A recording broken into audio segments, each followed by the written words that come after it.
A couple of weeks ago, I received an email from a client asking if I had any photos of the Superbloom that was going on in Death Valley.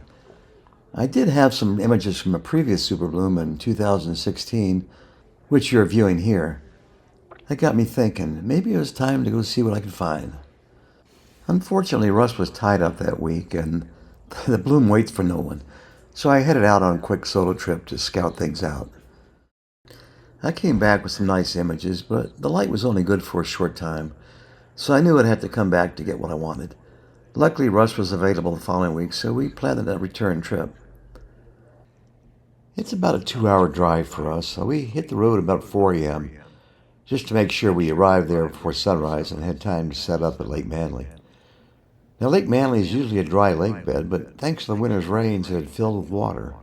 Only a few feet deep in most places, but enough to create a beautiful mirror reflection of the Panamint Mountains. Getting there was a bit of an adventure. As you approach the lake, you're walking through crunchy salt deposits and ankle-deep water. I'd bought some plastic boot covers for the trip, but they didn't hold up very well, and before long we had wet boots. To get a clean foreground for the photos, we had to wait out in the lake a little bit.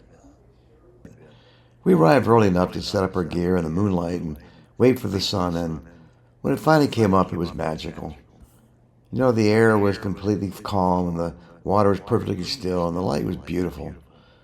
Standing there, I couldn't help but think of a song by the Turnpike Troubadours called Heaven Passing Through.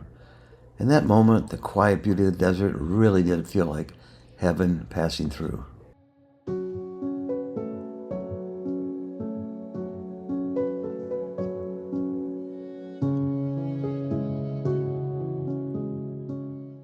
After about an hour of watching the sunrise, we packed up and started heading north through the park. Badwater Basin, where we've been shooting, sits 282 feet below sea level. It's the lowest point in the United States. As we drove up Highway 190, we started seeing fields of wildflowers stretching across the desert. The current Superbloom in Death Valley was triggered by a rare combination of winter rainfall and mild spring temperatures. When enough rain soaks into the desert soil, seeds that have been laying there dormant for years suddenly spring to life. If temperatures stay warm but not too hot, and the winds remain relatively calm, these seedlings survive long enough to burst into bloom. And that's when Death Valley transforms into something truly special.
As the morning went on, the desert slowly started to warm up, and the light changed.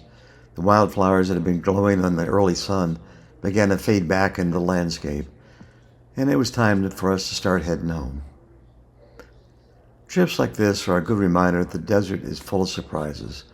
Most people think of Death Valley as a harsh and empty place, but every once in a while, when the conditions are just right, it puts on an incredible show. Thanks for coming along with us on this trip. If you enjoyed the video, please consider liking and subscribing. It really helps the channel and helps us keep bringing you along on these adventures. Until next time, we'll see you somewhere out in the middle of nowhere.